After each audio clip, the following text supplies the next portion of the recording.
વિક્રાંત સાહેબના બંગલાની બહાર હું પકોડા વેચતો હતો. એક દિવસ તેમની પત્ની મારી પાસેથી પકોડા ખરીદવા આવી અને મારી પાસે પોતાની એક બેગ મૂકી ગઈ.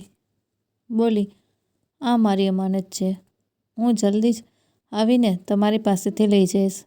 આમ ઘણા વર્ષો વીતી ગયા, પરંતુ તે પોતાની અમાનત લેવા પાછી ન આવી અને હું રેડિયોમાંથી મોટા મોટા હોટલોનો માલિક બની ગયો. એક દિવસ અચાનક મારી નજર વિક્રાંત સાહેબની પત્ની પર પડી તો તે ફાટેલા કપડામાં રસ્તા પર બેઠી હતી. હું દોડતો ગયો અને તેમની અમાનત પાછી આપવા ગયો તો તે મને જોઈને હસી પડી. બોલી, "એકવાર ખોલીને તો જુઓ." મેં ત્રુટતા હાથે જેવી ખોલી તો મારો જીવ અધર થઈ ગયો, કારણ કે હું એક સામાન્ય પકોડા વેચવાવાળો હતો. વિક્રાંત સાહેબના બંગલા પાસે એક નાની રેડી લગાવતો હતો. સવારથી સાંજ સુધી એ જ મારો ધંધો હતો, એ જ મારું ગુજરાન હતું. વરસાદ હોય કે તડકો, હું રોજ મારો ઠેલો ત્યાં જ લગાવતો. રસ્તા પર ચાલતા લોકો, ઓફિસેથી આવતા જતા કર્મચારીઓ, બાળકો, સ્ત્રીઓ એ બધા જ મારા ગ્રાહક હતા. પરંતુ મારું જીવન એવું સરળ ન હતું. જ્યારથી મેં હોશ સંભાળ્યો હતો, તંગદસ્તી અને ગરીબીને જ પોતાનો નસીબ માન્યો હતો. મારી મા બીમાર રહેતી. તેમની દવા માટે ઘણીવાર મારી પાસે પૈસા નહોતા. દરરોજ મારી એ જ કોશિશ રહેતી કે હું વધારેમાં વધારે પકોડા વેચું, જેથી ઘરના ખર્ચાની સાથે સાથે માના ઈલાજ માટે પણ દવા પણ ખરીદી શકું. મારી મા એક નરમ દિલની, આશીર્વાદ આપનારી સ્ત્રી હતી. તે હંમેશા કહેતી, "બેટા, ભગવાન તારી મહેનતનો બદલો આપશે. ઈમાનદારીથી જીવો અને કોઈનો હક ન છીનવો." દિવસભરની મહેનત પછી જ્યારે હું સાંજે થોડી કમાણી લઈને ઘરે પાછો ફરતો તો સૌથી પહેલાં મા માટે દવા ખરીદતો. જો થોડા પૈસા બચી જાય તો રસ્તામાં કોઈ રેડી પરથી એકાદ સફરજન કે કેળું ખરીદીને લઈ જતો.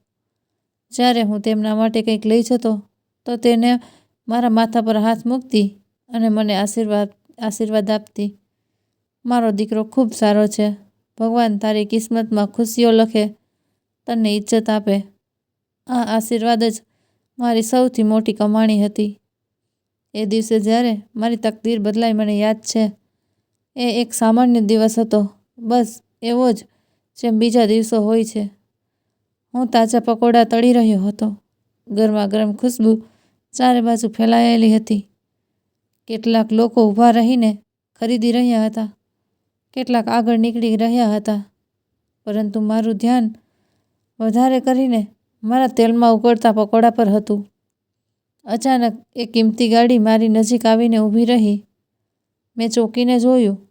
આ એ જ ગાડી હતી જે અવારનવાર વિક્રાંત સાહેબના ઘરની બહાર ઊભી જોવા મળતી હતી. દરવાજો ખોલ્યો અને એક સ્ત્રી બહાર નીકળી. સફેદ ચાદરથી ચહેરો ઢંકાયેલો હતો. બસ આંખો દેખાઈ રહી હતી. એ આંખો જે અંદર કોઈ તુફાન છુપાવી રહી હતી. તે ધીમે ધીમે મારી તરફ આવી. મેં તરત જ હાથ સાફ કર્યા અને તેમની તરફ ધ્યાન આપ્યું. તેમણે નરમાશથી કહ્યું, "બેટા, થોડા પકોડા આપો ને." જલ્દીથી છાપામાં પકોડા લપેટ્યા, તોલ્યા અને તેમના હાથમાં આપી દીધા. તેઓ શાંતિથી ઊભા રહ્યા, જેમ કે કંઈ કહેવું હોય પણ કહી ન શકતા હોય. પછી અચાનક જ તેમણે એક નાની કાળી ચામડાની બેગ મારા ઠેલા પર મૂકી અને ધીમે સ્વરે બોલ્યા, "આ મારા માટે ખૂબ કિંમતી છે. તેને અમાનત તરીકે રાખી લો. હું જલ્દી આવીને લઈ જઈશ." મેં નવાઈથી તેમની તરફ જોયું. "મેડમજી, આ તો તમારો સામાન છે." મારી પાસે તેમણે હાથ ઊંચો કરીને મને રોકી દીધો. "બસ રાખી લઉં છું, પાછી આવી જઈશ જલ્દી." મેં તેમના સ્વરમાં એક વિચિત્ર લાચારી જોઈ, જેમ કોઈ મજબૂર માણસ છેલ્લા સહારાની હોય. મેં કંઈ ન કહ્યું. ભેગું ઉપાડ્યું અને મારા રેડીના એક ખૂણામાં મૂકી દીધું. તેઓ જલ્દીથી પાછા ફર્યા, ગાડીમાં બેઠા અને ચાલ્યા ગયા. એ દિવસ જતો રહ્યો. પછી બીજો દિવસ, પછી એક અઠવાડિયું, પછી એક મહિનાઓ. તેઓ પાછા ન આવ્યા. પહેલાં તો હું રોજ એ બેગને જોતો, વિચારતો કે કદાચ તેઓ ભૂલી ગયા હશે અથવા વ્યસ્ત હશે. સમય વીતતો જતો હતો, પણ બેગનો માલિક પાછો ન આવ્યો. માં એ એક દિવસ બેગ વિશે પૂછ્યું. બેટા, આ કેવું બેગ છે? મેં માને બધી વાત કહી દીધી. તેઓ સાંભળીને ચૂપ થઈ ગયા. પછી બોલ્યા, બેટા, આ અમાનત છે અને અમાનતમાં ખિયાનત ન કરવી જોઈએ. જે પણ હોય તેને ખોલવું નહીં. મેં હામાં માથું હલાવ્યું. હા માં, હું ક્યારેય નહીં ખોલું. પરંતુ મનમાં ઘણા સવાલો ઉઠતા રહ્યા. આ બેગ આટલી કિંમતી હતી તો તે મહિલા પાછા કેમ ન આવ્યા? ક્યાંક એવું તો નથી કે એમાં દોલત ભરી હોય અથવા ક્યાંક એમાં કોઈ રહસ્ય છુપાયેલું હોય? પરંતુ મેં માની સલાહ પર અમલ કર્યો અને ક્યારેય બેગ ખોલવાની હિંમત ન કરી. ગરીબી અને લાચારીનો સફર. જિંદગી પોતાની ગતિએ ચાલતી રહી. હું રોજ પકોડા વેચતો. જે કમાણી થતી એમાંથી માની દવા ખરીદતો, તેમના માટે થોડા ફળ લાવતો અને જે બચતું એ ઘરના ખર્ચામાં લગાવી દેતો. ઘણીવાર એવું થતું કે માની દવાના પૈસા પણ ન હતા, તો હું પોતે ભૂખ્યો રહીને તેમના માટે દવા લઈ આવતો. માં મારા માથા પર હાથ મૂકીને કહેતી કે બેટા, તારા નસીબમાં ખુશીઓ આવશે, બસ ધીરજ રાખ. અને હું ધીરજ રાખતો રહ્યો. હું નહોતો જાણતો કે આ જ બેગ મારી તકદીર બદલી દેશે. સમય વીતતો ગયો અને મારી મહેનત રંગ લાવવા લાગી. મારા પકોડા પ્રખ્યાત થવા લાગ્યા. લોકો મારી ઈમાનદારીની કસમ ખાવા લાગ્યા અને મેં રેડીમાંથી એક નાની હોટેલ ખોલી લીધી. હું દિવસ રાત મહેનત કરતો અને એ જ માની પ્રાર્થનાઓ મારી સફળતાની સીડીઓ બનતી ગઈ. પરંતુ એ બેગ હજુ પણ મારી પાસે હતું. દર રાત્રે જ્યારે હું મારા હોટલના ખૂણામાં બેગને જોતો, દિલમાં એક વિચિત્ર બેચેની થતી. આ બેગ મારી જિંદગીનો ભાગ બની ગયો હતું. પણ હું નહોતો જાણતો કે મારું નસીબ લખવાનું છે. એ દિવસ ગયો, પછી બીજો દિવસ, પછી એક અઠવાડિયો, પછી એક મહિનાઓ. તેઓ પાછા આવ્યા જ નહીં. ભાઈ, આવું કિંમતી બેગ તો અમીર લોકો રાખે. ક્યાંક એમાં હીરા જવેરાત તો નહીં હોય? અથવા કોઈકની બ્લેક પૈસા જોઈ તો લઉં. પણ મેં હંમેશા માથું ધુણાવ્યું. ક્યારેય હિંમત ન થઈ તેને ખોલવાની. વર્ષો વીતતા ગયા. મેં મારા કામમાં મહેનત કરી. નાના ઠેલામાંથી એક નાની હોટલ ખોલી લીધી. પછી એ જ હોટલ મોટી થતી ગઈ અને પછી મારી હોટલો આખા શહેરમાં પ્રખ્યાત થઈ ગઈ. મારી કિસ્મત બદલાઈ ગઈ. પરંતુ એ બેગ હજુ પણ મારી પાસે હતું. બિલકુલ એવું જ જેવું હતું. ઘણીવાર વિચાર્યું કે કદાચ એ મહિલા મરી ગઈ હશે અથવા ક્યાંક ચાલી ગઈ હશે. પરંતુ મેં ક્યારેક હિંમત ન કરી તેને ખોલવાની અથવા કોઈને આપવાની. એ અમાનત હતી અને અમાનતનો ભાર મારી આત્મા પર હતો. મને ખબર ન હતી કે વર્ષો પછી જ્યારે મારી જિંદગી સંપૂર્ણ બદલાઈ ગઈ હશે, હું ફરીથી એ જ આંખોનો સામનો કરીશ. પરંતુ આ વખતે એ આંખો એક ભિખારીની હશે. સમય વિચિત્ર વસ્તુ છે. કોઈના માટે ઝડપથી દોડે છે, કોઈના માટે થોભી જાય છે. મારા માટે એ થોડીવાર થોભ્યો, પછી ધીરે ધીરે ચાલવા લાગ્યો. એ મહિલા જેમણે એક કાળું ચામડાનું બેગ મારા ઠેલા પર મૂક્યું હતું, એક દિવસ પણ પાછા ફરીને ન આવ્યા. પહેલા દિવસે મેં સમજ્યું કદાચ તેઓ વ્યસ્ત હશે. બીજા દિવસે વિચાર્યું કદાચ કોઈ મજબૂરી આવી ગઈ હશે. ત્રીજા દિવસે દિલે કહ્યું, બેગ છોડીને ભૂલી તો નહીં ગયા હો? પરંતુ પછી પોતાના જ સવાલ પર સંકોચ અનુભવ્યો. કોણ ભૂલી શકે એવી વસ્તુ જેને તે પોતાના જીવથી પણ વધારે કિંમતી ગણે? પરંતુ હું પણ વિચિત્ર કસમકસમાં હતો. એવું એક મારા ઠેલા નીચે રાખેલું હતું અને રોજ જ્યારે હું મારી રેડી લગાવતો તો એક ક્ષણ માટે મારી નજર તેના પર જરૂર જતી. કંઈક જિજ્ઞાસા પણ થતી, કંઈક ડર પણ. ઘણા લોકોએ મને સલાહ આપી. દરેક જણ પોતાનો અનુભવ અને નિયત પ્રમાણે રાય આપતા. ભાઈ, આ તો તારી કિસ્મત છે. કોઈ અમીર ઝાદીનો ખજાનો છે. ખોલો અને જુઓ, કદાચ જિંદગી બદલાઈ જાય. કેટલાક લોકોએ હસીને કહ્યું, યાર, તું તો બસ પકોડા વેચવા વાળો છે. કિસ્મતે તને એક મોકો આપ્યો છે, તેને વેડફીશ નહીં. પરંતુ હું દરેક વખતે માથું ઝટકી દેતો. આ અમાનત છે, હું તેને હાથ પણ નહીં લગાવી શકું. પરંતુ શું મારું દિલ ખરેખર શાંત હતું? દિવસ તો વ્યસ્તતામાં પસાર થઈ જતો હતો, પરંતુ જ્યારે રાત આવતી, બધા થાકી હાર માનીને સૂઈ જતા. હોટલોની રોશનીઓ બુઝાઈ જતી, ગલીઓ સુમસાન થઈ જતી, ત્યારે અમારા દિલમાં વિચિત્ર બેચેની પેદા થઈ જતી. ક્યારેક હું વિચારતો, ક્યાંક એવું તો નથી કે આ બેગમાં ખૂબ મોટી દોલત છુપાયેલી હોય? ક્યારેક ખ્યાલ આવતો, ક્યાંક આ કોઈ ગુનાહનું રહસ્ય તો નથી?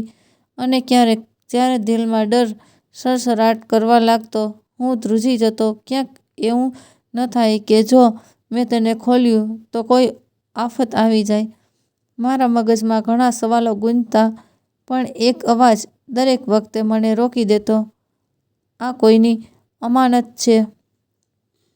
જો તું તેને ખોલીશ તો તું ખિયાતનમાં ગુનેગાર થઈશ. જમીરનો અવાજ સૌથી મોટો અવાજ હોય છે, અને હું હંમેશા મારા જમીરની જ માનતો હતો. સમય આગળ વધતો રહ્યો. મારી જિંદગીમાં પરિવારજનો આવતા ગયા. રેડીમાંથી હોટેલ, પછી એક હોટલમાંથી બીજી, અને આમ મેં મારી મહેનતથી પોતાનું સ્થાન બનાવી લીધું. પરંતુ એ બેગ હજુ પણ મારી કબાટની અંદર કોઈ ખજાનાની જેમ પડ્યું હતું. પણ એક એવો ખજાનો જેને હું ખોલી ન શકતો હતો. પછી એક રાત્રે કંઈક એવું થયું, જેણે મારા ઈમાનને હચમચાવી નાખ્યો. થયું એવું કે હું એક દિવસ હોટલનો હિસાબ કિતાબ પૂરો કરીને ઘરે પાછો ફરી રહ્યો હતો. મારા ખિસ્સામાં થોડી રકમ હતી, જે દિવસભરની કમાણી હતી, અને દિલમાં શાંતિ હતી કે મા માટે દવા અને થોડા ફળ ખરીદી લઈશ. ગલીઓ સુમસામ હતી. એક સ્ટ્રીટ લાઇટ ટમટમી રહી હતી. હું ધીમે ધીમે મારા મહોલ્લા તરફ જઈ રહ્યો હતો કે અચાનક જ 3 માણસો મારી તરફ વધ્યા. ઓ ભાઈ, જરાક. હું થંભી ગયો. ત્રણેયના હાથમાં ચમકતી છરીઓ હતી. ચહેરા અડધા ઢંકાયેલા હતા. એ જે કંઈ ખિસ્સામાં છે તે કાઢી દે, એકે કડક સ્વરમાં કહ્યું. ડાકુ, હું ગભરાઈ ગયો, પણ કોશિશ કરી કે પોતાને સંભાળું.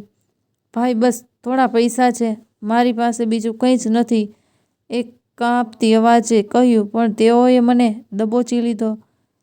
એકે મારા ખિસ્સામાંથી હાથ નાખ્યો અને બધી રકમ કાઢી લીધી. આ શું છે? બસ આટલું, તે ગુસ્સામાં બોલ્યો. લાગે છે કે તું સારો એવો કમાતો હશે, અમને બેવકૂફ ન બનાવ. મારી પાસે કંઈ જ નથી, મેં સખત સ્વરમાં કહ્યું. એક ડાકુએ મને ધક્કો માર્યો. હું જમીન પર પડી ગયો.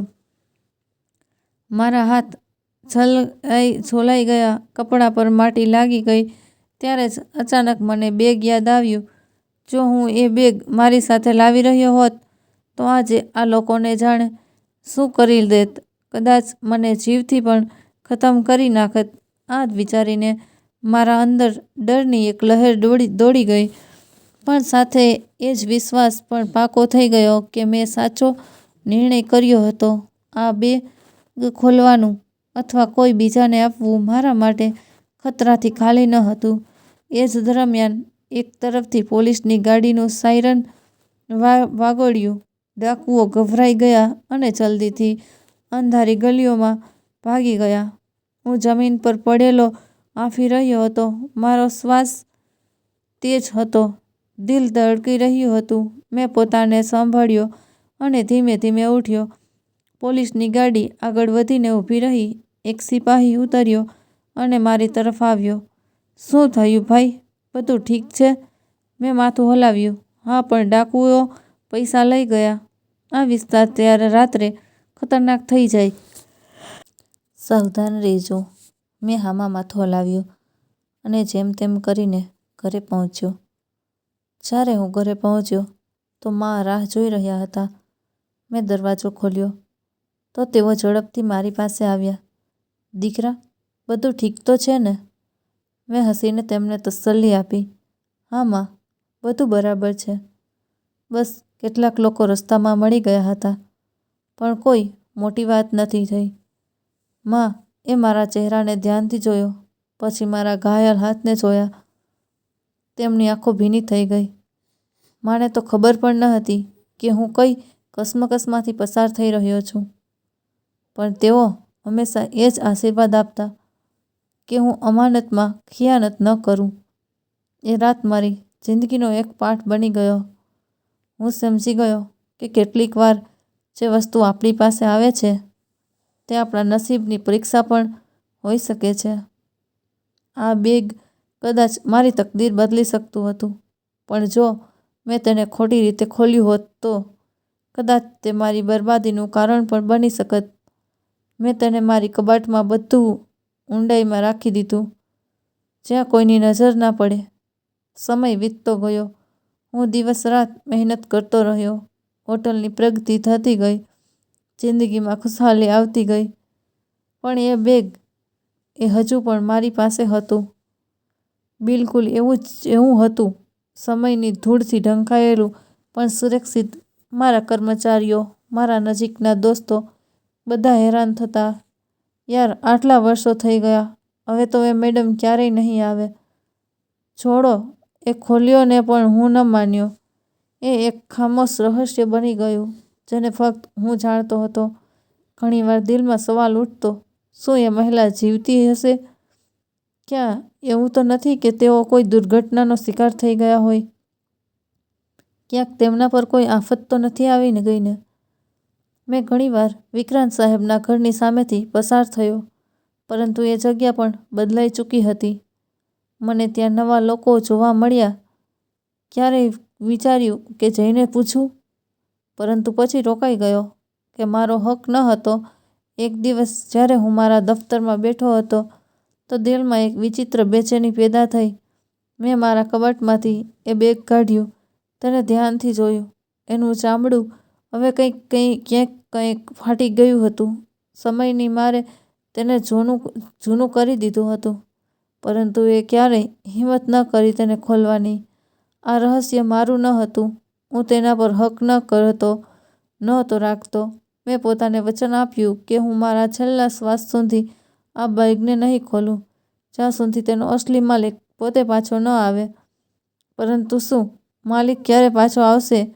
આ સવાલ મારા મગજમાં દરરોજ ફરતો અને પછી હું તેને ખંખેરી નાખતો.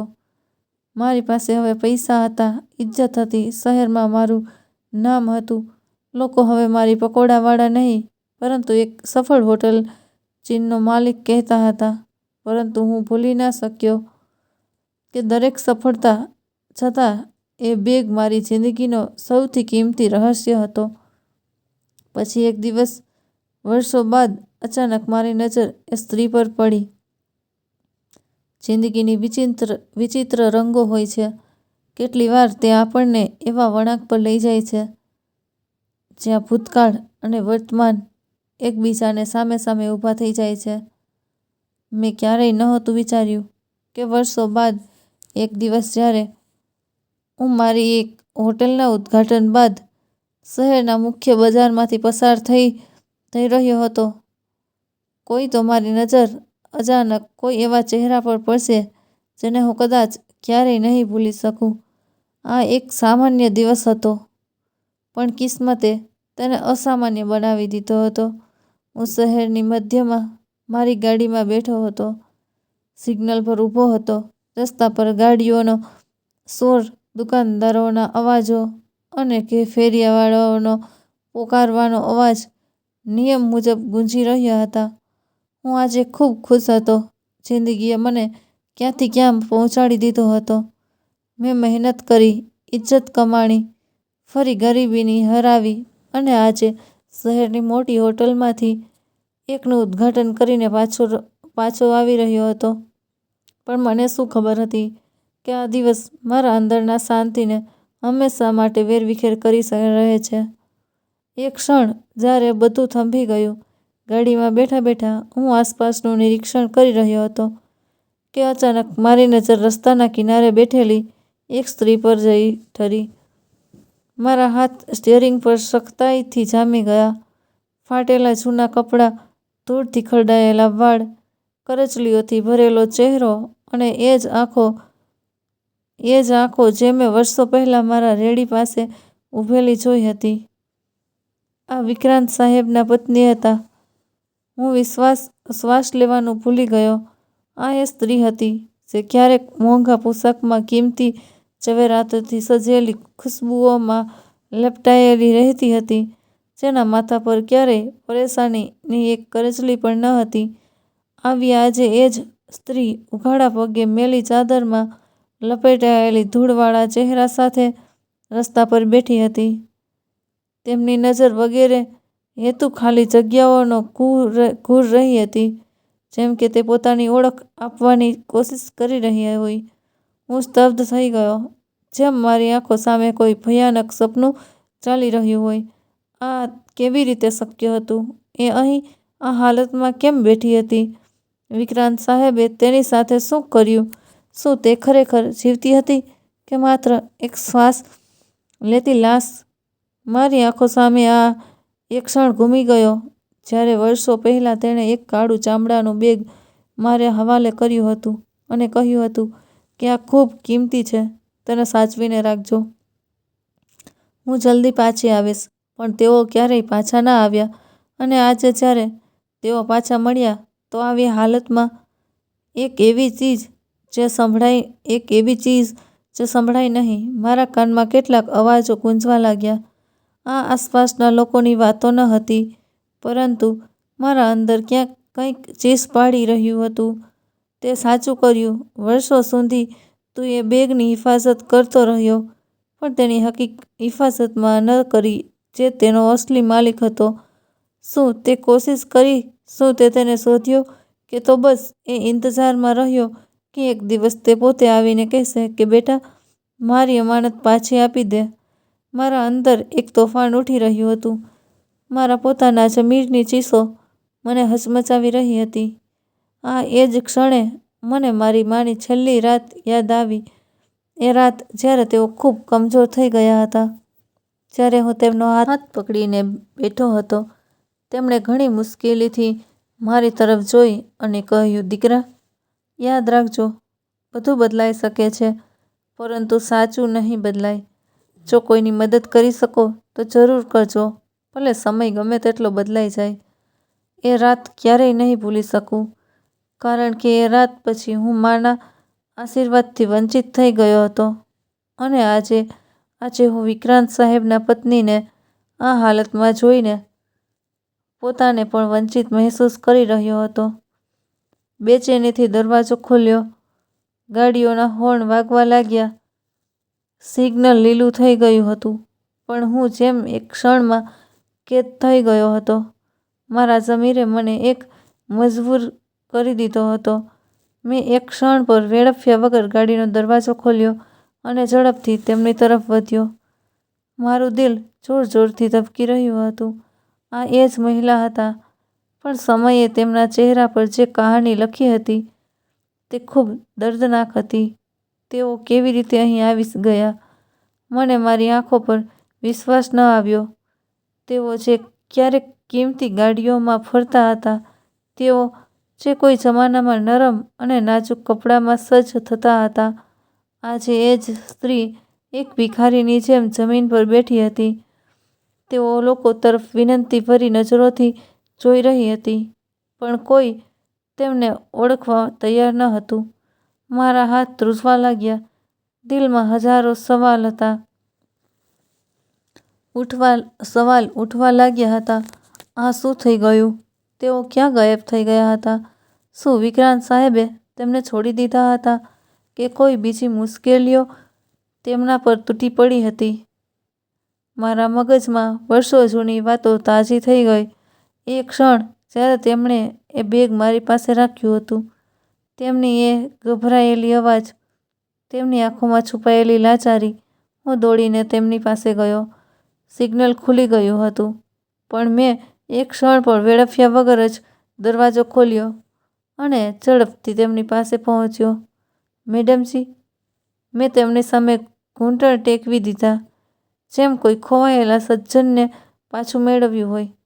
તેમણે ધીમેથી મારી તરફ જોયું, જેમ ઓળખવાની કોશિશ કરી રહ્યા હોય.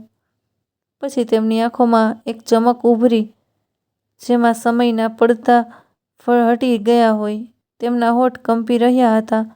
મેં વેચીને કહ્યું, મેડમજી, હું એ જ છું જે તમને વર્ષો પહેલાં મળ્યો હતો, જે રેડી પર પકોડા વેચતો હતો. શું તમને યાદ છે? તમે એક દિવસ મારી પાસે એક બેગ રખાવ્યું હતું. આ સાંભળતા જ તેમના ચહેરા પર એક વિચિત્ર શાંતિ છવાઈ ગઈ. તેઓ હસ્યા અને ઉદાસ ચહેરાએ હસ્યા. એ બેગ સાચવીને રાખ્યું. મેં માથું લગાવ્યું. આંખોમાં આંસુ આવી ગયા. હા મેડમજી, આજે પણ મારી પાસે છે. મેં ક્યારેય તેને ખોલ્યું નથી. મેં રાહ જોઈ કે તમે આવશો અને પાછું લઈ જશો.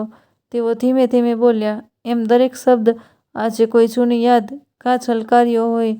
મારી દુનિયા બદલાઈ ગઈ. બેટા, વિક્રાંતે મન છોડી દીધી. મારી પાસે બધું હતું, પણ જ્યારે બધું લૂંટાઈ ગયું તો મારી પાસે કંઈ પણ ન બચ્યું. હું અહીં છું, પણ ક્યાંયની નથી રહી. તેમના શબ્દો મારા હૃદયને ચીરી રહ્યા હતા. કેમ એવું થયું? તેમણે માથું ઝુકાવી દીધું. એ બેગ જે મેં તમારી પાસે રાખ્યું હતું, એ મારી છેલ્લી આશા હતી, પણ હું તેને લેવા પાછી ન આવી શકી. વિક્રાંતને ખબર પડી ગઈ હતી કે એ મારી પાસે છે, અને તેણે મારાથી બધું છીનવી લીધું. હું બેસહારા થઈ ગઈ. રસ્તાઓ પર આવી ગઈ. કોઈ મને ઓળખતું પણ નથી. હું ધ્રુજી ગયો. આ કેવો ખેલ હતો! તકદીરનો મારા માટે હવે કોઈ સમય વેડફે એવો શબ્દ ન હતો. મેડમજી, મારા સાથે ચાલો. હું તમને તમારી અમાનત પાછી આપું. તેમણે થાકેલા સ્વરમાં કહ્યું. હવે અમાનત કેવી બેટા, જ્યારે બધું ખતમ થઈ ગયું છે? પણ મેં જીદ કરી, નહીં, જે વસ્તુ તમારા હતી તે તમને પાછી મળશે, ગમે તે થાય. હું તેમને મારી ગાડીમાં બેસાડીને મારા દફતરમાં લઈ આવ્યો. તેઓ શાંત બેસી રહ્યા, જેમ વર્ષોની તકલીફ તેમના આત્મામાં ઊંડી થઈ ગઈ હોય. મેં જલ્દીથી કબાટ ખોલી અને એ બેગ કાઢ્યો, જે વર્ષોથી મારી જિંદગીનો ભાગ બની ગયું હતું. મારા હાથ ધ્રુજી રહ્યા હતા. મેં એ જ જૂનું ધૂળથી ખરડાયેલું કાળું ચામડાનું બેગ તેમણે આમ સામે રાખ્યું. હાલો મેડમજી, તમારી અમાનત. એમણે બેગને જોયું, જેમ કોઈ ખોવાયેલી વસ્તુ ફરીથી મળી ગઈ હોય. પછી તેમણે મારી તરફ જોયું. આંખોમાં વિચિત્ર રોશની હતી. એકવાર ખોલીને તો જુઓ દીકરા. અને પછી મારા હાથ પરસેવાથી ભીના થઈ ગયા હતા. મેં ધ્રુજતા હાથે જીપ ખોલી. જેવી બેગનું મોઢું ખોલ્યું, એક ક્ષણ માટે મને લાગ્યું મારો શ્વાસ રૂંધાઈ ગયો છે. કાળજું મોંમાં આવી ગયું. એક વિચિત્ર ઠંડી લહેર મારા શરીરમાં પ્રવેશી ગઈ. આ એક ક્ષણ હતી જેનાથી હું વર્ષોથી બચતો આવ્યો હતો. એ રહસ્ય જેને મેં ક્યારેય જાણવાની કોશિશ ન હતી કરી, આજે પોતે મારી સામે ખુલવાનું હતું. અને જેવી મેં અંદર જોયું, મારા દિલમાં ધબકારા થંભી ગયા. બેચેની અંદર કેટલાક જૂના કાગળો, થોડા ખસ્તા હાલ દસ્તાવેજો અને એક નાનું લોખંડનું બોક્સ પડ્યું હતું. જે વસ્તુ સૌથી વધુ દરદરા હતી તે એક જૂનું લોહીથી ખરડાયેલું કપડું, જેના પર સમયની ધૂળ જામેલી હતી. મને શ્વાસ રૂંધાઈ ગયો. આ શું છે? મેં ધ્રુજતા અવાજે પૂછ્યું. તે સ્ત્રી, જેનું નામ રંભા હતું, શાંત બેસી રહ્યા, જેમ તેમની રૂહ ક્યાંક દૂર જતી રહી હોય. પછી તેમણે ધીમેથી માથું ઊંચું કર્યું. તેમની આ આંખોમાં એક એવો દર્દ હતો જે મેં પહેલાં ક્યારેય નહોતો જોયો. આ મારા દીકરાનું લોહી છે, બેટા. આ સાંભળીને હું સ્તબ્ધ થઈ ગયો. મારા દીકરાનું? મેં હેરાનીથી રિપીટ કર્યું. વિક્રાંત સાહેબને તો કોઈ દીકરો ન હતો. તેઓ એક ઊંડો શ્વાસ લઈને બોલ્યા, નહીં, આ એ જ હકીકત છે જે દુનિયામાંથી છુપાવવામાં આવી હતી. વિક્રાંતે મારા ગર્ભવતી જન્મ લેનાર મારા જીગરના ખતમ કરી નાખ્યો. મારા શરીરમાં સનસની દોડી ગઈ. શું હું મુશ્કેલીથી બોલી શક્યો. તેમણે કામ કરતા આ બેગમાંથી એક જૂનો કાગળ કાઢ્યો અને મારા હાથમાં આપી દીધો. મેં જલ્દીથી તેને વાંચવાનું શરૂ કર્યું. આ એ જ જૂનો મેડિકલ રિપોર્ટ હતો જેમાં એક બાળકના જન્મનો ઉલ્લેખ હતો, પણ બાળકનું નામ ગાયબ હતું. પછી તેમણે બીજો કાગળ કાઢ્યો, એક પોલીસ રિપોર્ટ જે ક્યારેય મોબાઈલ નોંધાઈ શક્યો ન હતો. અમારા દીકરાના મોતનો રિપોર્ટ હતો, પણ વિક્રાંતે પોતાના પ્રભાવથી આ રિપોર્ટ દબાવી દીધો. કેવી રીતે થયું? આ બધું મેં પોતાને સંભળાવ્યો અને ધીમેથી પૂછ્યું, મેડમ, મને બધું જણાવો. હું જાણવા માંગુ છું કે આ બધું કેવી રીતે થયું. તેઓ જેમ ઘણા વર્ષો પાછળ ચાલ્યા ગયા. હું એક અમીર પરિવારથી સંબંધ ધરાવતી હતી, પણ મારા માતા પિતાનું નિધન થઈ ચૂક્યું હતું અને હું મારા પહેલા પતિ સાથે સુખી જીવન જીવી રહી હતી. તેઓ એક ઈમાનદાર અને શરીફ ઇન્સાન વ્યક્તિ હતા જે મને સાચો પ્રેમ કરતા હતા, પણ કિસ્મતને કંઈક બીજું જ મંજૂર હતું. મારા પતિનું રહસ્યમય અકસ્માતમાં નિધન થઈ ગયું અને હું એકલી રહી ગઈ મારા નાના દીકરા સાથે, જેને હું મારા જીવથી પણ વધારે ચાહતી હતી. મારા પતિએ પોતાની તમામ દોલત અને જમીન જાયદાદ પોતાના દીકરાના નામે કરી હતી અને જ્યાં સુધી મારો દીકરો મોટો ન થાય, હું એક દોલતની રક્ષક હતી. હું એક ક્ષણ હતી જ્યારે વિક્રાંત અમારી જિંદગીમાં આવ્યો. વિક્રાંતે મારા દુઃખમાં મને સહારો આપ્યો, મારી એકલતાનો ફાયદો ઉઠાવ્યો, મારી ઇજ્જત, મારી દોલત અને મારા વિશ્વાસને જીતવાની પૂરી કોશિશ કરી. પણ તેનો હેતુ પ્રેમ હતો, તેને હેતુ મારી દોલત હતો. વિક્રાંતે મારી સાથે લગ્ન કરી લીધા, પણ હકીકતમાં તે મારો દિલનો નહીં, પણ મારા બેંક એકાઉન્ટનો માલિક બનવા માંગતો હતો. પહેલાં તો બધું ઠીક લાગ્યું. મેં મારો ખ્યાલ રાખતો, મારો દુઃખ વહેંચતો અને મારા હમસફર બનવાનું ડ્રામા કરતો રહ્યો. પણ વિક્રાંતના ધીરજનો પ્યાલો એ દિવસે છલકાઈ ગયો જ્યારે તેને ખબર પડી કે મારી તમામ દોલત મારા દીકરાના નામે છે. તે એક ક્ષણમાં બદલાઈ ગયો. તેની આંખોમાં જે નરમાશ હતી તે ખતમ થઈ ગઈ. હવે ત્યાં લાલચ હતા, ગુસ્સો હતો અને એક ષડયંત્ર હતું. પહેલા દિવસથી જ વિક્રાંત મારા દીકરાને પસંદ નહોતો કરતો, પણ મેં તેને અવગણ્યો. વિચાર્યું કે કદાચ તે સમય સાથે બદલાઈ જશે. પણ એક દિવસ જ્યારે તેણે મારા વકીલ પાસેથી મારી દોલત વિશે વધુ જાણી લીધું, તો તેનું વર્તન આખી રીતે બદલાઈ ગયું. તમારી બધી દોલત તમારા દીકરાના નામે છે? તેણે સખત સ્વરમાં પૂછ્યું. મેં ધીમેથી કહ્યું કે હા, અમારા પતિની છેલ્લી નિશાની છે અને હું તેને ક્યારેય તેનો હક આપવાથી પાછી નહીં હટીશ. વિક્રાંતના ચહેરા પર જે ગુસ્સો ગભરાયો હતો એ હું ક્યારેય નહીં ભૂલી શકું. એ જ દિવસે હું જાણી ગઈ કે મારો દીકરો ખતરામાં છે.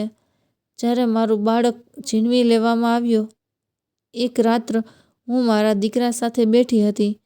તે મારી બાહોમાં સૂઈ રહ્યો હતો. જેવો દરવાજો ધીમેથી ખુલ્યો અને વિક્રાંત અંદર આવ્યો, તેની આંખોમાં કોઈ દયા ન હતી, કોઈ ખચકાટ ન હતો. જો આ બાળક જીવતો રહ્યો તો બધું બરાબર થઈ જશે. મારું કાળજું ધ્રુજી ગયું. વિક્રાંત, શું કરવા જઈ રહ્યો છો? મેં ચીસ પાડીને કહ્યું. પણ તેણે મારા દીકરાને મારાથી છીનવી લીધું. મારી દુનિયા ઉજળી ગઈ. આગલી સવારે વિક્રાંત મારી પાસે આવ્યો અને તેનો ચહેરો ઠંડો, બેફિકર અને ક્રૂર હતો. તમારો દીકરો ખતમ થઈ ગયો, એટલા સામાન્ય શબ્દોમાં, જેમ કે આ કોઈ સામાન્ય વાત હોય. મારી આંખો આગળ અંધારું છવાઈ ગયું. હું ચીસો પાડી, દિવાલો સાથે માથું અથડાવ્યું, વિલાપ કર્યો, પણ તે ઊભો રહ્યો, જેમ કે હું એક તમાશો હોઉં, જેમ કે આ બધું પહેલેથી નક્કી હતું. જ્યારે મેં બધું ખોઈ દીધું પણ એક વસ્તુ બચાવી. હું જાણતી હતી કે મારી જિંદગી તો ખતમ થઈ ચૂકી છે, પણ હું વિક્રાંતને સજા આપવા માંગતી હતી. મેં મારી છેલ્લી તાકાત ભેગી કરી અને મેં એ તમામ દસ્તાવેજો, વકીલના કાગળો અને પુરાવા જે મારા દીકરાના નામે જમીન જાયદાદ સાબિત કરી શકે એ એક બેગમાં રાખ્યા. એ તાળું ચામડાનું બેગ હતું. મને ખબર નહીં હતી કે વિક્રાંત મારા પર હાથ ઉપાડશે, તે મને પણ ખતમ કરી દેશે, જેથી કોઈ તેની સામે ઊભું ન થઈ શકે. એટલા માટે એ બેગ છુપાવી દીધું અને જીવ બચાવીને ભાગી ગઈ. જ્યારે મેં એક અજાણી વ્યક્તિ પર ભરોસો કર્યો અને ત્યારે મેં તેમને જોયા, એક સાદા, ઈમાનદાર વ્યક્તિ જે પોતાની જિંદગીની રોટલી કમાવવા માટે દિવસ રાત મહેનત કરી રહ્યો હતો. મેં તમારા પર ભરોસો કર્યો. મેં એ કાળું બેગ તમને આપી દીધું અને કહ્યું, આ મારા માટે ખૂબ કિંમતી છે, તેને સાચવીને રાખો. હું જલ્દી પાછી આવીશ. અને પછી હું દ્રશ્યમાંથી ગાયબ થઈ ગયો, કારણ કે વિક્રાંતથી મને મારો જીવનો ખતરો હતો. જ્યારે હું મારી અમાનત લેવા આવી પણ ખૂબ મોડું થઈ ગયું હતું. હવે હું અહીં છું, વર્ષો પછી, ફૂટપાથ પર બેસીને ટુકડા વીણવા પર મજબૂર. અને વિક્રાંત હજુ પણ પોતાની દોલતના નશામાં, તાકાતના નશામાં મદહોશ એક સફળ માણસ બની બેઠો છે. પણ હવે બધું બદલાવાનું છે, કારણ કે તમે અમાનત સાચવીને રાખી છે. હવે સમય આવી ગયો છે કે વિક્રાંતને તેના જુલમનો હિસાબ આપવામાં આવે. મારું દિલ જોર-જોરથી ધબકવા લાગ્યું. આ બેગ મેં ત્યારે છુપાવ્યું જ્યારે મેં એ લોહીથી ખરડાયેલા કપડાં જોયા હતા અને એ દસ્તાવેજ સાચવ્યા હતા, જેથી કોઈ દિવસ જો હું જીવિત રહું તો દુનિયાને આ સાચું જણાવી શકું. પછી તમે મારી પાસે બેગ રાખીને કેમ ચાલ્યા ગયા? મેં સવાલ કર્યો, કારણ કે વિક્રાંતને ખબર પડી ગઈ હતી કે મારી પાસે પુરાવા છે. તે મને મારવા માંગતો હતો, મને ખતમ કરવા માંગતો હતો. મેં કોઈક રીતે એ બેગ કાઢ્યો અને તેને તમારી પાસે રાખી દીધું, કારણ કે હું જાણતી હતી કે તમે એક ઈમાનદાર વ્યક્તિ છો અને તમે તેની સુરક્ષા કરશો. અને પછી હું પોતાને બચાવવા માટે ભાગતી રહી, છુપતી રહી અને આખરે બધું ખોઈ દીધું. હવે શું થશે? હું સ્તબ્ધ બેઠો હતો. મેડમજી, હવે શું કરશો? તેમણે માથું ઊંચું કર્યું અને તેમની આંખોમાં એક નવી રોશની હતી. બદલો કે ઇન્સાફ? હવે હું એક કરીશ જે મારે વર્ષો પહેલાં કરી લેવું જોઈતું હતું. હું આ પુરાવાને લઈને વિક્રાંતને બેનકાબ કરીશ. પણ હું જાણતો હતો કે આ કામ એટલું સરળ નહીં હોય. વિક્રાંત સાહેબ એક ખૂબ મોટી વ્યક્તિ હતા, શક્તિશાળી અને પ્રભાવશાળી. જો આ રહસ્ય ખુલ્યું તો ઘણું બરબાદ થઈ શકે છે. મારી સામે એક નિર્ણય હતો. શું હું આ લડાઈમાં તેમનો સાથ આપું? શું હું વિક્રાંત જેવા માણસ વિરુદ્ધ ઊભો થઈ જાઉં કે હું શાંત રહીને મારી સફળ જિંદગીનો આનંદ માણું? મારા અંદર કશમકશ છવાઈ ગઈ હતી. બેગનું રહસ્ય ખુલી ગયું હતું અને મારી સામે એક ભયાનક હકીકત પડી હતી. વિક્રાંત સાહેબે પોતાના જ દીકરાને ખતમ કરી દીધો હતો અને આ પાપના તમામ પુરાવા વર્ષોથી મારી પાસે સુરક્ષિત હતા. મેં ક્યારેય નહોતું વિચાર્યું કે એ બેગ જે મેં અમાનત સમજીને સાચવ્યું હતું, હકીકતમાં એક એવી કયામતનો સાક્ષી હશે જે માનવતાને હચમચાવી નાખશે. શું હું વિક્રાંત જેવા માણસ વિરુદ્ધ ઊભો થઈ શકું છું? શું હું મારી જિંદગીને ખતરામાં નાખીને સચ્ચાઈનો સાથ આપું છું? કે હું શાંત રહું અને આ મામલો ત્યાં જ છોડી દઉં? મેડમજી મારી તરફ જોયું. તેમની આંખોમાં દર્દ હતું, પણ સાથે જ એક વિનંતી પણ હતી, જેમ કે તેઓ આશા રાખી રહ્યા હોય કે હું તેમને એકલા નહીં. બેટા, તેઓ બોલ્યા, હવે આ નિર્ણય તમારે કરવો છે. હું જાણું છું કે વિક્રાંત શક્તિશાળી છે, તે તમને નુકસાન પહોંચાડી શકે છે, પણ હું એ પણ જાણું છું કે તમે એ જ ઈમાનદાર વ્યક્તિ છો જેણે વર્ષો સુધી મારી અમાનતની રક્ષા કરી. મારા શરીરમાં એક ધ્રુજારી દોડી ગઈ. આ નિર્ણય સરળ ન હતો, પણ કદાચ મારા નસીબમાં એ જ લખ્યું હતું.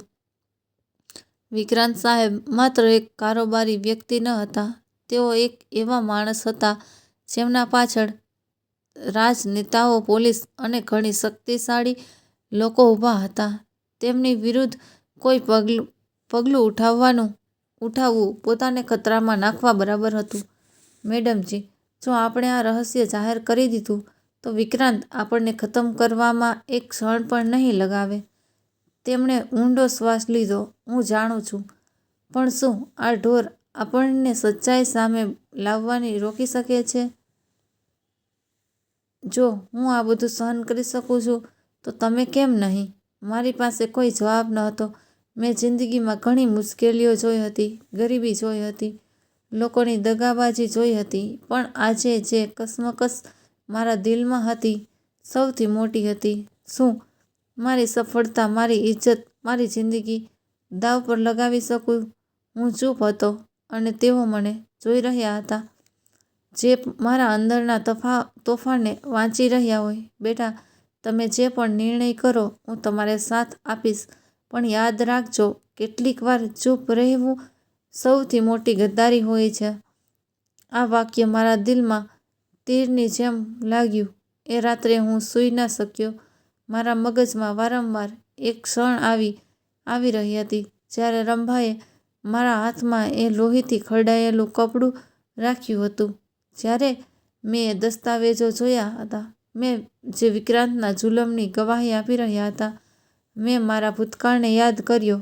એ દિવસ જ્યારે હું માત્ર એક પકોડા વેચવાવાળો હતો, અને આજે જ્યારે હું એક સરળ, સફળ હોટલ ચેઇનનો માલિક હતો. જો આ સફળતા મને જુલમ વિરુદ્ધ અવાજ ઉઠાવવાથી રોકી રહી હતી, તો આવી સફળતાનો શું ફાયદો? મેં મેડમજીને બોલાવ્યા અને તેમની સામે બેસીને કહ્યું કે મેડમજી, મેં નિર્ણય કરી લીધો છે. આપણે વિક્રાંત વિરુદ્ધ ઊભા થઈશું. તેમની આંખોમાં ખુશી અને ડર એકસાથે છલકાઈ રહ્યા હતા. પણ આ સરળ નહીં હોય દીકરા. મને પરવાહ નથી, મેં મજબૂત સ્વરમાં કહ્યું. જો હું સત્યનો સાથ ન આપી શકું, તો હું આખી જિંદગી જમીરનો ભાર ઉઠાવતો રહીશ. મેં આ અમાનત વર્ષો સુધી સાચવી. હવે સમય આવી ગયો છે કે તેને ત્યાં પહોંચાડું જ્યાં તેઓ હકીકત બની છે. તમને કોઈ એવી વ્યક્તિની જરૂર હતી જે વિક્રાંત વિરુદ્ધ કેસ લડી શકે, પણ એવો વકીલ મળવો ખૂબ જ સરળ ન હતો. મેં મારા કેટલાક ભરોસાપાત્ર મિત્રો સાથે વાત કરી અને એક એવા વકીલનો પત્તો લગાવ્યો જે જુલમ વિરુદ્ધ કેસ લડાવવામાં પ્રખ્યાત હતો. મેં બેગના તમામ પુરાવા વકીલને આપ્યા, અને જ્યારે તેમણે એ દસ્તાવેજો જોયા, તો તેના ચહેરા પર પણ નવાઈના ચિહ્નો સ્પષ્ટ થઈ ગયા. હા, કેસ જીતવો સરળ નહીં હોય, વકીલે કહ્યું. વિક્રાંત પાસે તાકાત છે, પૈસા છે, અને સૌથી ઉપર તો તે જાણે છે કે પોતાની સચ્ચાઈ કેવી રીતે છુપાવવી. અમને પરવાહ નથી, મેં મજબૂત સ્વરમાં કહ્યું. આ કેસ જીતવો નહીં, પરંતુ ન્યાય અવાજમાં આપવા છે. અમે જેવો કેસ દાખલ કરાવ્યો, એ જ રાત્રે મારા ઘરની બહાર કાળી ગાડીઓ આવીને ઊભી રહી. મારા સુરક્ષા રક્ષકોએ જણાવ્યું કે કેટલાક લોકો મારા વિશે પૂછી રહ્યા હતા. વિક્રાંતને ખબર થઈ ગઈ હતી. આગલી સવારે મને એક અજાણ્યા નંબર પરથી ફોન આવ્યો. તમારી હિંમત કેવી રીતે થઈ? ફોનમાં બીજી તરફ એક કડક અવાજ હતો. હું ચૂપ રહ્યો. આ જે ખેલ તમે રમી રહ્યા છો, તેના પરિણામ તમને સારી રીતે ખબર હોવી જોઈએ.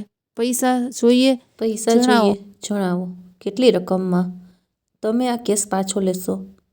મારાનો લોહી ઉકળી ઉઠ્યું. મારું કોઈ મૂલ્ય નથી. વિક્રાંત સાહેબ, જે સાચું છે તે બધાની સામે આવશે. બીજી તરફ થોડી ક્ષણો માટે શાંતિ છવાઈ ગઈ. પછી એક ધમકી આપવામાં આવી. જો પાછા નહીં ફરો, તો તેના પરિણામ માટે તૈયાર રહેજો. ફોન કપાઈ ગયો હતો, પણ હું પાછળ હટવાનો ન હતો. આ વિક્રાંતની પહેલી ચાલ હતી. તે જાણતો હતો કે મેં તેના વિરુદ્ધ એ રહસ્ય જાહેર કરવાનો નિર્ણય કરી લીધો છે, અને હવે તે મને રોકવા માટે કોઈ પણ હદ સુધી જઈ શકે છે. પરંતુ મેં પણ નિર્ણય કરી લીધો હતો કે હવે હું કોઈ ધમકીથી ડરવાનો નથી. વિક્રાંત સાહેબની ધમકી મારા કાનમાં ગૂંજી રહી હતી. જો પાછા નહીં ફરો તો તેના પરિણામ માટે તૈયાર રહેજો. મારા હાથમાં મોબાઈલ હતો, પણ મારું મગજ કોઈ બીજી જ દુનિયામાં ચાલ્યું ગયું હતું. શું મેં સાચો નિર્ણય કર્યો હતો? શું હું એક એવી જંગમાં કૂદી પડ્યો હતો જેનું પરિણામ તબાહી સિવાય કંઈ જ ન હતું? પણ બીજા ક્ષણે મારા અંદર એક ગુસ્સાની લહેર દોડી ગઈ.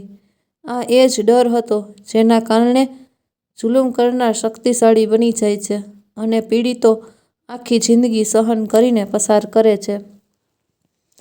પણ હું શાંતિથી રહી શકતો ન હતો. આગલી સવારે જ હું વકીલના દફતરમાં પહોંચ્યો. મેડમજી પહેલાંથી જ ત્યાં હાજર હતા. તેમના ચહેરા પર થાક હતો, પણ એક આશાનું કિરણ પણ ઝળકી રહ્યું હતું. શું થયું? વિક્રાંતનો ફોન આવ્યો હતો? તેમણે પૂછ્યું. મેં હામાં માથું હલાવ્યું. તેણે ધમકી આપી છે કે કેસ પાછો લઈ લ્યો, નહીં તો પરિણામ ખરાબ થશે. વકીલે ઊંડો શ્વાસ લીધો. આ તો થવાનું જ હતું. એ માણસ ખતરનાક છે અને તે કોઈ પણ હદ સુધી જઈ શકે છે. તો શું કરીએ? મેં બેચેનીથી પૂછ્યું. વકીલે એક હસતી નજરથી મારી તરફ જોયું. મેં મારા દિલની બેકરારીને સમજી રહ્યો હતો. આપણે આ કેસ આગળ વધારીશું, પણ હોશિયારીથી. વિક્રાંતને ખબર ન થવા દેવી જોઈએ કે આપણે ક્યાં પત્તા ખોલવાના છીએ. પહેલું પગલું મીડિયાને સાથે જોડવાનું હતું અને સાચું દુનિયા સુધી પહોંચાડવાનું હતું. વિક્રાંત વિરુદ્ધ કેસ કોર્ટમાં દાખલ થઈ ચૂક્યો હતો, પરંતુ આપણે જાણતા હતા કે કાનૂની જંગમાં તે પોતાના સંબંધો અને પૈસાનો ઉપયોગ કરશે. એટલે આપણને જનતાની શક્તિની જરૂર હતી. અમે એક નામાંકિત પત્રકાર સાથે મુલાકાત કરી, જે ભ્રષ્ટાચાર અને જુલુમ વિરુદ્ધ પોતાની બેબાક રિપોર્ટિંગ માટે પ્રખ્યાત હતો. જ્યારે મેં તેને વિક્રાંતની કહાની સંભળાવી, તે નવાઈથી મને જોવા લાગ્યો. શું તમારી પાસે પુરાવા છે? તેણે ગંભીર સ્વરમાં પૂછ્યું. મેં મેડમથી એ લોહીથી ખરડાયેલું કપડું, મેડિકલ રિપોર્ટ્સ અને પોલીસ રિપોર્ટ્સ કાઢીને તેની સામે મૂકી દીધા. આ બધું છે મારી પાસે. આ વિક્રમની હકીકત છે જે વર્ષો સુધી છુપાયેલી રહી. પત્રકારે કાગળો જોયા અને એક ક્ષણ માટે શાંત થઈ ગયો. પછી તેણે હસતા હસતા કહ્યું, આ કહાની હું છાપીશ, પણ ત્યારબાદ તમને ઘણો ખતરો થશે. વિક્રાંત માત્ર ધમકીઓ નથી આપતો, તે અમલ પણ કરી છે. તમારે તૈયાર રહેવું પડશે. લેખ પ્રકાશિત થયાના માત્ર એક દિવસ પછી જ મારી સૌથી મોટી હોટલ બ્રાન્ચમાં અચાનક જબરદસ્તી છાપો મારવામાં આવ્યો. પોલીસે મારા પર ટેક્સ ચોરી અને ગેરકાયદેસર ધંધાનો આરોપ લગાવીને હોટલને સીલ કરી દીધી. આ વિક્રાંતની પહેલી ચાલ હતી. મેડમજી મારી પાસે આવ્યા. તેમના ચહેરા પર પરેશાની હતી. તેમણે કહ્યું, મેં કહ્યું હતું ને કે તે તમને નુકસાન પહોંચાડશે. મેં એક ઊંડો શ્વાસ લીધો.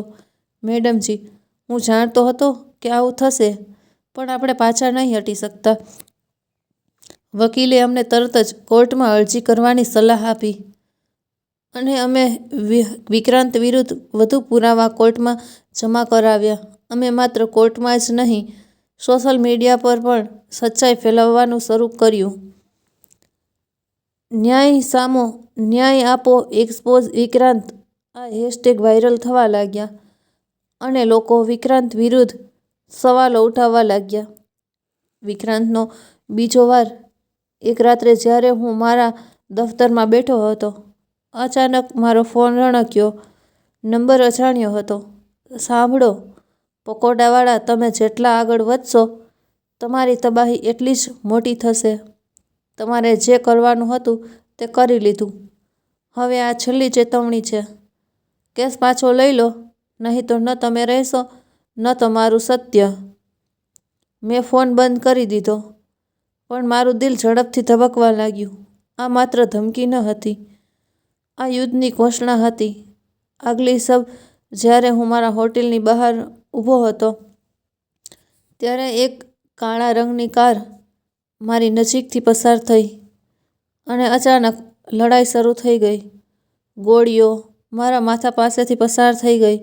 હું તરત જ જમીન પર પડી ગયો. લોકો ચીસો પાડવા લાગ્યા. બધું અફરાતફરીમાં બદલાઈ ગયું. આ વિક્રાંતનો સ્પષ્ટ સંદેશ હતો કે મને મારવાનો પ્રયાસ હતો. મારા સુરક્ષા રક્ષકોએ તરત જ મને ગાડીમાં નાખ્યો અને સુરક્ષિત જગ્યાએ લઈ ગયા. મેડમજી આ બધું સાંભળીને ધ્રુજી ગયા. બસ, ઘણું થઈ ગયું. હું કોર્ટમાં જઈને જાતે જુબાની આપીશ. મેં તેમને રોક્યા. મેડમજી, આ ખતરનાક હોઈ શકે છે, પણ હું હવે બધું શાંત રહી શકું તેમ નથી. બેટા, આ કેસ મેં નહીં, મારા દીકરાએ દાખલ કરાવ્યો હતો, જેને વિક્રાંતે છીનવી લીધો. હવે હું તેની મા હોવાનો હક અદા કરીશ. તેમની આંખોમાં એક એવો જુસ્સો હતો જે મેં પહેલાં ક્યારેય ન હતો જોયો. અમે નિર્ણય કરી લીધો હતો. અમે હવે પાછળ નહીં હટીએ. વિક્રાંત જે રમત રમી રહ્યો હતો એ રમત હવે અમે તેની સામે રમવાના હતા. આ મુકદ્દમાનો ફેસલો કાં તો કોર્ટ કરશે કાં તો રસ્તાઓ ફેસલો કરશે, પણ અમે હાર નહીં માનીએ. મુકદ્દમો હવે છેલ્લા તબક્કામાં પ્રવેશી ચૂક્યો હતો. વિક્રાંતે મને મિટાવવાની પૂરી કોશિશ કરી હતી. મારી હોટલો બંધ કરાવી દીધી, ધમકીઓ આપી, અહીં સુધી કે જીવથી ખતમ કરવાની કોશિશ પણ કરી. પણ હું અને મેડમજી હવે પાછા હટવાના ન હતા. અમે એ બધું ગુમાવી દીધું હતું જેને ગુમાવવાનો ડર હોય છે. હવે માત્ર એક વસ્તુ બચી હતી, ઇન્સાફ. વિક્રાંત વિરુદ્ધ કેસની પહેલી નિયમિત સુનાવણી થવાની હતી. આ એ મોકો હતો જ્યારે મેડમને કોર્ટમાં ઊભી રહીને પોતાની જુબાની આપવાની હતી. એ 100 વખતે હજે વર્ષોથી દબાવવામાં આવ્યો હતો તેને બધાની સામે લાવવાનું હતું. કોર્ટની બહાર મીડિયાના કેમેરાઓ, રિપોર્ટર્સ અને લોકોની મોટી સંખ્યા જમા હતી. આ કેસ હવે એક સામાન્ય કેસ રહ્યો ન હતો. આ એક જુલ્મની વિરુદ્ધ ઇન્સાફની જંગ બની ગયો હતો.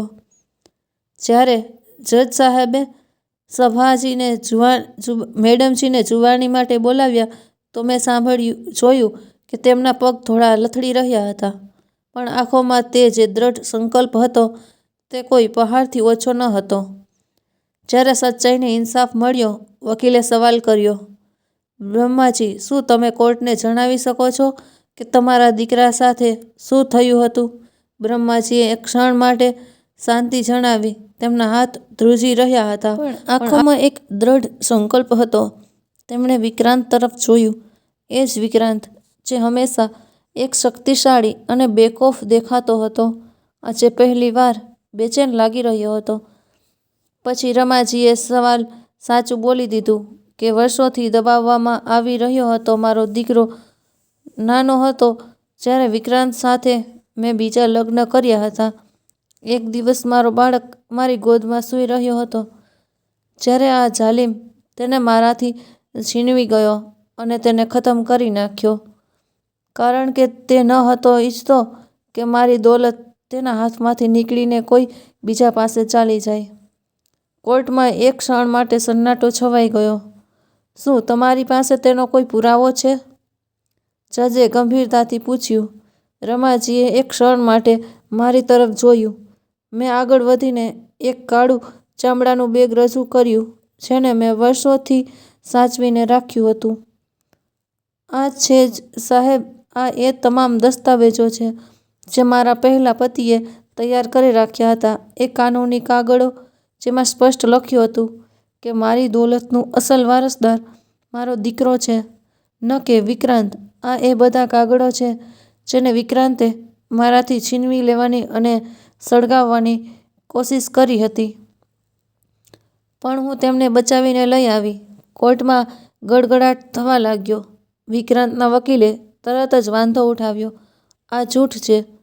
આ દસ્તાવેજોનું વિક્રાંતના આમાં રમા સાથે કોઈ સંબંધ નથી. એમાં ક્યાં લખ્યું છે કે વિક્રાંતે તેમના પુત્રને ખતમ કર્યો? રમાજીએ માથું ઊંચું કર્યું. જો આ જૂઠ છે તો વિક્રાંતે જણાવવાની કોશિશ કરે કે મારો દીકરો ક્યાં છે, તે કેમ અચાનક ગાયબ થઈ ગયો, કેમ હું આજે આ કોર્ટમાં ઊભી છું જ્યારે તેનો અસલી વારસદાર અહીં નથી. જજે વિક્રાંતને ઊંડી નજરથી જોયું, પછી કહ્યું, શું તમારી પાસે તેના વિરુદ્ધ કોઈ વધુ મજબૂત પુરાવો છે? મેડમજી એક ક્ષણ માટે થોભ્યા. પછી જી પોતાના થાકેલા પણ દ્રઢ સંકલ્પવાળા અવાજમાં બોલ્યા, હા સાહેબ, હું આપી શકું છું. મેડમજીએ પોતાની ચાદરમાં હાથ નાખ્યો અને એક જૂનો મોબાઈલ કાઢ્યો, જેની સ્ક્રીન તૂટેલી હતી પણ તે હજુ પણ કામ કરી રહ્યો હતો. આ એ મોબાઈલ છે જેમાં વિક્રાંતની એ વાતચીત સુરક્ષિત છે જે તેણે મારા દીકરાને મારવાથી પહેલાં પોતાના માણસો સાથે કરી હતી. કોર્ટમાં વધુ ગણગણાટ થવા લાગ્યો. વકીલે મોબાઈલ લીધો અને કોર્ટની પરવાનગીથી દોડ્યો ચાલ લાગ્યો. વિક્રાંતનો કડક અવાજ કોર્ટમાં ગૂંજ્યો, જો આ છોકરો જીવતો રહ્યો તો મારી બધી દોલત ખતમ થઈ જશે. તે મોટો થશે તો બધું તેના હાથમાં જતું રહેશે. મેં તેની મા સાથે લગ્ન માત્ર દોલત માટે જ કર્યા હતા, ના કે તેના મનુષ્ય બાળકના માટે. તેનું અસ્તિત્વ ખતમ કરવું જરૂરી છે. કોર્ટમાં સનસની ફેલાઈ ગઈ. આ એક પુરાવો હતો જેણે વિક્રાંતના ચહેરા પરથી તાકાત અને ઘમંડનો છેલ્લો નકાબ પણ ઉતારી દીધો હતો. વિક્રાંતની છેલ્લી કોશિશ. વિક્રાંત જે સમગ્ર સુનાવણી દરમિયાન શાંત હતો, અચાનક પોતાની ખુરશી પરથી ઉઠ્યો અને ચીસો પાડવા લાગ્યો. આ સ્ત્રી જૂઠું બોલી રહી છે. આ મને બદનામ કરવા માટે રમત રમી છે. હું કોર્ટને વિનંતી કરું છું કે આ કેસને તરત જ રદ કરી દેવામાં આવે. જજે એક ક્ષણ માટે તેને ધ્યાનથી જોયું, પછી ગંભીરતાથી બોલ્યા, જો તમને ખાતરી છે કે આ આરોપો ખોટા છે, તો તમે કોર્ટને જણાવો કે આ છોકરો ક્યાં છે. વિક્રાંતનો રંગ બદલાઈ ગયો. તો એક પળ માટે શાંતિ છવાઈ થઈ ગયો. પછી જૂઠું બોલવાની કોશિશ કરી. તે ક્યાંક ચાલ્યો ગયો હતો. તે ઘરેથી ભાગી ગયો હતો. મેડમજીએ સખત સ્વરમાં કહ્યું, તો પછી જણાવો, એ રાત્રે મારા રૂમમાં આવીને તમે શું કર્યું હતું? લોહીના ધબ્બામાં દીકરાના કપડા પર કેમ હતા? જો તે ભાગી ગયો હતો તો મેં તેને પછી ક્યારેય કેમ ના જોયો? જજે એક ક્ષણ માટે માથું ઝુકાવ્યું, પછી ઊંડો શ્વાસ લઈને ફેસલો સંભળાવ્યો. વિક્રાંતને તરત જ કસ્ટડીમાં લેવામાં આવી ગયો અને આ કેસની વધુ તપાસ કરવામાં આવી. આ કોર્ટ વિક્રાંત પર હત્યા, પુરાવા વિતાવા અને ધમકીઓ આપવાના આરોપો લગાવે છે. પોલીસ તરત જ આગળ વધી અને વિક્રાંતની આંખોમાં પહેલીવાર ડર જોવા મળ્યો. આ બધું જૂઠ છે, તે બોલ્યો, પણ હવે તેને કોઈ સાંભળી નહીં રહ્યું હતું. આખરે ઇન્સાફ મળી ગયો. જ્યારે કોર્ટ બરખાસ્ત થઈ તો મેડમજી તરફ જોયું. તેમની આંખોમાં આંસુ હતા, પણ આ ખુશીના અને શાંતિના આંસુ હતા. તેમણે મારી તરફ જોયું અને કહ્યું, બેટા, જો તું ન હોત તો હું આ ક્યારેય ન કરી શકત. તે મારી અમાનત સાચવી અને તેને યોગ્ય જગ્યાએ પહોંચાડી. મેં હસીને જવાબ આપ્યો, મેડમજી, આ માત્ર તમારી લડાઈ ન હતી, આ દરેક એ વ્યક્તિની લડાઈ હતી જે સચ્ચાઈ માટે લડવા માંગે છે. આ વાર્તા ખતમ નથી થઈ. આ બધું ખતમ થઈ ગયું હતું, પણ હું જાણતો હતો કે આ વાર્તા માત્ર વિક્રાંતના જેલમાં જવા પર ખતમ નથી થતી. આ વાર્તા એક ઈમાનદાર વ્યક્તિની વાર્તા હતી, જેણે એક અમાનતને વર્ષો સુધી સાચવી રાખી, માત્ર એટલા માટે કે સચ્ચાઈ એક દિવસ દુનિયાની સામે આવી શકે. આ વાર્તા એક માની વાર્તા હતી, જેણે પોતાના દીકરા માટે ઇન્સાફ મેળવવા માટે બધું બલિદાન આપી દીધું. અને સૌથી ઉપર, આ વાર્તા એ બોધપાઠની હતી કે સચ્ચાઈને દબાવી શકાય છે, પણ હંમેશા માટે નહીં. તો મિત્રો, આ વાર્તા તમને કેવી લાગી? લાઈક, કોમેન્ટ કરીને જરૂરથી જણાવજો અને વધુમાં વધુ તમારા મિત્રો સાથે શેર પણ કરજો. અને આવી જ અવનવી વાર્તાઓ માટે અમારા ચેનલને સબસ્ક્રાઈબ કરજો.